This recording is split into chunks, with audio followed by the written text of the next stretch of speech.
Hai guys, perkenalkan saya Ardi Bukan Ramdhani selaku moderator di sini. Nah, di video ini akan menjelaskan terkait materi dari mata kuliah teori pengambilan keputusan, yaitu analisis penyusutan, forecasting, dan kebangkrutan. Nah, gimana nih penjelasannya? Kalian pengen tahu kan? Let's go.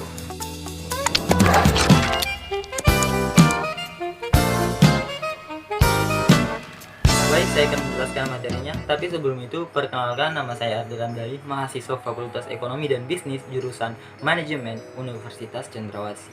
Baik, sebelum kita lanjut, kita mesti tahu nih definisi dari penyusutan itu apa. Nah, penyusutan atau depresiasi merupakan istilah akuntansi yang didefinisikan sebagai penurunan nilai dari suatu aktiva tetap karena waktu dan pemakaian. Aktiva tetap yang dapat mengalami penyusutan itu antara lain seperti mesin, baik peralatan kantor seperti printer, komputer, atau mesin hitung. Dan ada juga pabrik, kendaraan, mebel, dan bangunan. Nah, jadi penyusutan itu umumnya terjadi jika aktiva tetap telah digunakan dan merupakan beban bagi periode di mana aktiva dimanfaatkan. Penyusutan dilakukan karena masa manfaat dari potensi aktiva yang dimiliki semakin berkurang. Selain definisi umum dari penyusutan, saya juga mendapatkan definisi penyusutan menurut para ahli.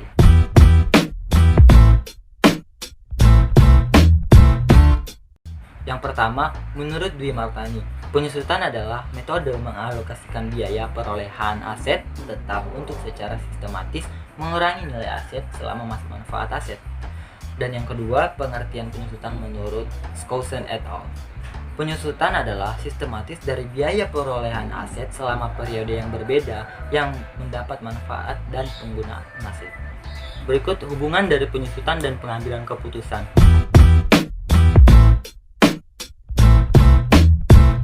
Nah, di sini dengan melakukan analisis penyusutan, maka manajer lebih mudah untuk mengambil suatu keputusan. Maka manajer sebaiknya melakukan suatu analisis. Di sini ada beberapa metode analisis penyusutan. Yang pertama, berdasarkan waktu, yang kedua berdasarkan penggunaan, dan yang ketiga depresiasi khusus.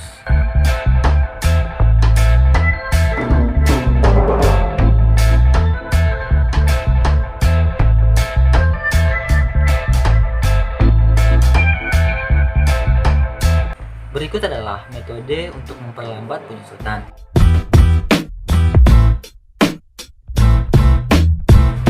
Yang pertama, kita bisa gunakan metode garis lurus. Metode depresiasi ini adalah yang paling sederhana dan banyak digunakan dan merupakan salah satu metode yang diperbolehkan dalam perhitungan pajak. Cara ini membedakan nilai depresiasi dengan jumlah yang sama untuk tiap periode, tidak menghiraukan kegiatan dalam periode tersebut. Berikut ada contoh metode garis lurus. PT Kote Kakar membeli mesin produksi seharga 60 juta. Nah, taksiran nilai residunya tuh sebesar 4 juta dan umur manfaat ditaksir selama 4 tahun. Maka perhitungan nilai depresiasi tiap tahunnya itu berapa sih? Nah, di sini kita menggunakan rumus harga perolehan dikurangi nilai residu dan dibagi taksiran umur manfaat. Berarti 60 juta dikurangi 4 juta dibagi 4 dan menghasilkan 14 juta rupiah. Nah, ini adalah nilai dari depresiasi tiap tahunnya. Yang kedua ada metode jam jasa. Metode jam jasa ini didasarkan pada anggapan bahwa aset atau mesin akan lebih cepat rusak bila digunakan sepenuhnya atau full time dibanding dengan penggunaan yang tidak sepenuhnya atau part time. Beban depresiasi dalam metode ini dihitung dengan dasar satuan jam jasa. Beban depresiasi tiap periodenya tergantung pada jam jasa yang digunakan. Dan contoh perhitungan metode jam jasa yaitu misalnya mesin dengan harga perolehan 60 juta dan nilai sisanya atau nilai residunya itu 4 juta dan ditaksir akan dapat digunakan selama 80.000 jam. Nah, di sini menggunakan rumus harga perolehan Harga perolehan dikurangi nilai residu dibagi taksiran jam jasa, maka 60 juta dikurangi 4 juta dan dibagi 80.000 menghasilkan Rp700. Bila dalam tahun pertama mesin tersebut digunakan selama 8.000 jam, maka beban depresiasinya adalah 80.000 dikali Rp700 dan menghasilkan 5.600. Nah, ada catatan nih buat metode jam jasa nih. Metode jam jasa ini paling tepat jika digunakan untuk kendaraan. Yang berikut adalah rumus untuk menghitung penyusutan secara akumulatif.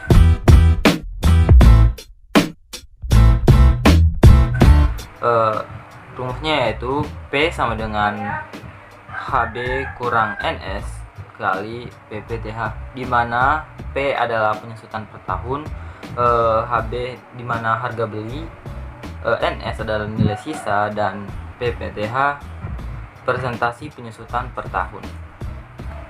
Dan yang berikut adalah forecasting.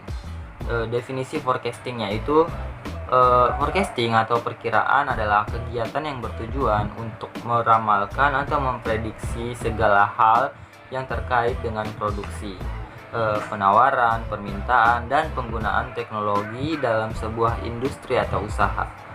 Perkiraan ini pada akhirnya akan digunakan oleh perusahaan maupun pihak manajemen operasional untuk membuat perencanaan terkait kegiatan usaha dalam beberapa periode tertentu. Berikut ada tujuan dan fungsi perkiraan. Fungsi perkiraan atau forecasting terlihat pada saat pengambilan keputusan. Keputusan yang baik adalah keputusan yang didasarkan atas pertimbangan apa yang akan terjadi pada waktu keputusan itu dilaksanakan. Menurut Heiser dan Render, perkiraan atau forecasting memiliki tujuan sebagai berikut. Yang pertama, mengkaji kebijakan perusahaan yang berlaku saat ini dan di masa lalu, serta melihat sejauh mana pengaruh di masa depan atau masa mendatang. Yang kedua, perkiraan diperlukan karena adanya time lag atau delay antara saat suatu kebijakan perusahaan ditetapkan dengan saat implementasi. Dan yang ketiga adalah perkiraan merupakan dasar penyusunan bisnis pada suatu perusahaan sehingga dapat meningkatkan efektivitas suatu rencana bisnis. Selanjutnya adalah jenis-jenis perkiraan. Yang pertama adalah perkiraan berdasarkan waktu. Berdasarkan waktu di sini perkiraan atau forecasting dapat dibagi lagi menjadi 3 jenis, yaitu perkiraan jangka panjang, perkiraan jangka menengah, dan perkiraan jangka pendek, di mana perkiraan jangka panjang ini mencakup waktu lebih dari 18 bulan. Misalnya, perkiraan yang diperlakukan dalam kegiatan dengan penanaman modal, perencanaan fasilitas, dan perencanaan untuk kegiatan litbang atau penelitian dan pembangunan. Dan yang berikut perkiraan jangka menengah yaitu mencakup waktu antara 3-18 bulan, misalnya perkiraan perencanaan penjualan, perencanaan produksi, dan perencanaan tenaga kerja tidak tetap. Dan yang terakhir, perkiraan jangka pendek, mencakup jangka waktu kurang dari 3 bulan, misalnya perkiraan yang berhubungan dengan persenan pembelian material, penjadwalan kerja, dan penguasaan karyawan. Yang berikutnya, perkiraan berdasarkan fungsi dan perencanaan operasi masa depan. Berdasarkan fungsi dan perencanaan operasi di masa depan, perkiraan atau forecasting dibagi menjadi 3 jenis, yaitu yang pertama, perkiraan ekonomi, yang kedua perkiraan teknologi, dan yang ketiga perkiraan permintaan, di mana perkiraan ekonomi yaitu menjelaskan siklus bisnis dengan memprediksi tingkat inflasi, ketersediaan uang, dana yang dibutuhkan untuk membangun perumahan, dan indikator persenan lainnya.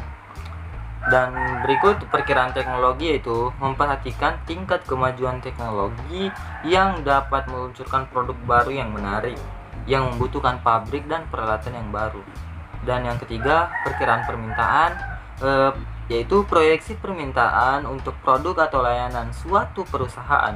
Perkiraan ini juga disebut perkiraan penjualan yang mengendalikan produksi, kapasitas, serta sistem penjadwalan dan menjadi input bagi perencanaan keuangan, pemasaran, serta sumber daya manusia.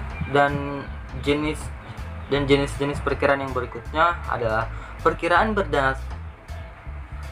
berdasarkan jenis data yang disusun. Berdasarkan jenis data perkiraan yang disusun, perkiraan dibagi menjadi dua jenis, yaitu perkiraan kualitatif dan kuantitatif. Perkiraan kualitatif yaitu yang didasarkan atas data kualitatif pada masa lalu. Hasil prediksi yang dibuat sangat tergantung pada orang yang menyusunnya. Biasanya perkiraan ini didasarkan atas hasil penyelidikan seperti pendapat salesman, pendapat sales manager, pendapat para ahli, dan survei konsumen.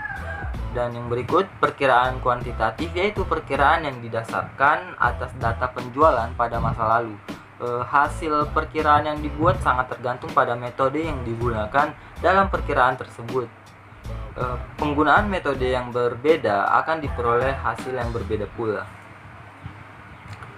Dan yang terakhir adalah berdasarkan sifat penyusunannya. Berdasarkan sifat penyusunannya, maka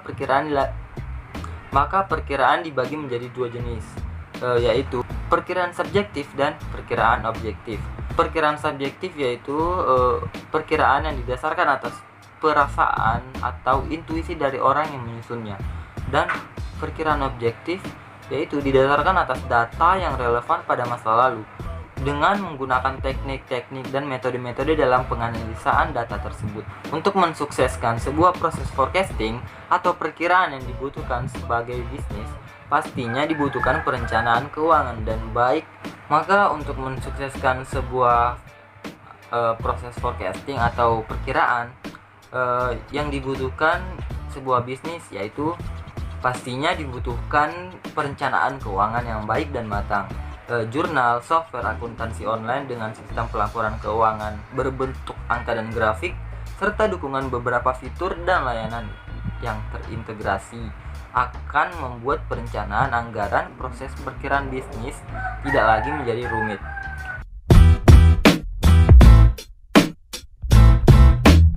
Yang berikutnya, kebangkrutan. Apa sih itu kebangkrutan?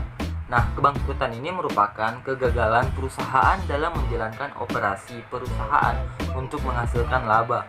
Kebangkrutan juga sering disebut dengan likuidasi perusahaan atau penutupan perusahaan atau insolvabilitas.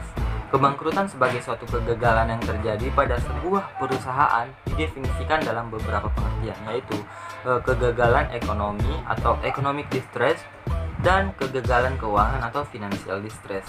Di mana kegagalan ekonomi atau economic distress di sini adalah kegagalan dalam arti ekonomi, biasanya berarti bahwa perusahaan kehilangan pendapatan atau uang. Nah, perusahaan tidak mampu menutupi biayanya sendiri. Ini berarti tingkat labanya lebih kecil dari biaya modal atau nilai sekarang dari arus kas perusahaan lebih kecil dari kewajiban. Dan yang berikut, kegagalan keuangan atau financial distress, yaitu kesulitan dana baik dalam arti dana dalam pengertian kas atau dalam pengertian modal kerja.